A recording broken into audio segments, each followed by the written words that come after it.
এবার লাইভে এসে রোজার সাথেও বিচ্ছেদের কথা স্বীকার করলেন তাহসান খান। মানুষ মনে করে যে জীবনটা অনেক সহজ, বাট জীবন একদমই সহজ না। মিথিলার সাথে বিচ্ছেদের পর বহুদিন একাই ছিলেন তাহসান খান। এরপর অনেক শখ করে বিয়ে করেন রোজাকে, কিন্তু হঠাৎ করে তাহসান খানের জীবন স্টাইল পরিবর্তন হতে শুরু করে। তিনি ধীরে ধীরে ধর্মীয় আদর্শ মানতে থাকেন। একদিকে তাহসান খানের ধর্মীয় জীবনযাপন, অন্যদিকে রোজা খানের উল্টো পথে যাত্রা এবং খোলামেলা জীবনযাপন, লাইফস্টাইল বিনোদন জগতের। সূত্র বলছে এটাই নাকি বিচ্ছেদের মূল কারণ হয়ে উঠেছিল। তাহসান খান লাইভে এসে বলেন, আমাদের সফলতার গল্পটা বলি তো, ভালো দিকটা বলি। এই কারণে হয়তো মানুষ মনে করে যে জীবনটা অনেক সহজ, বাট জীবন একদমই সহজ না।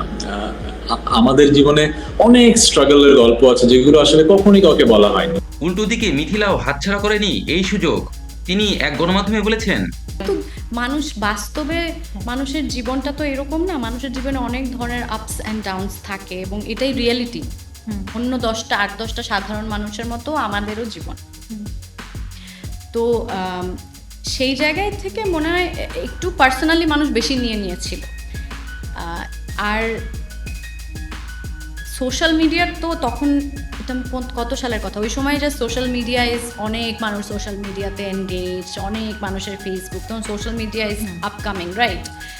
সেই জন্য আমার ধারণা যে অত বেশি একটা মানে পাবলিক ইভেন্ট হয়ে গেছিল বিষয়টা, অ্যান্ড নোবডি এক্সপেক্টেড ইট। এটাও আরেকটা কথা যে অনেক সময় অনেক শুনতে থাকে, যে আগের থেকেই শুনতে থাকে যে আচ্ছা এটা নিয়ে কোনো একটা ঝামেলা হচ্ছে বা কিছু। আমাদের এরকম কিছুই ছিল না, বিকজ আমরা খুবই প্রাইভেট মানুষ।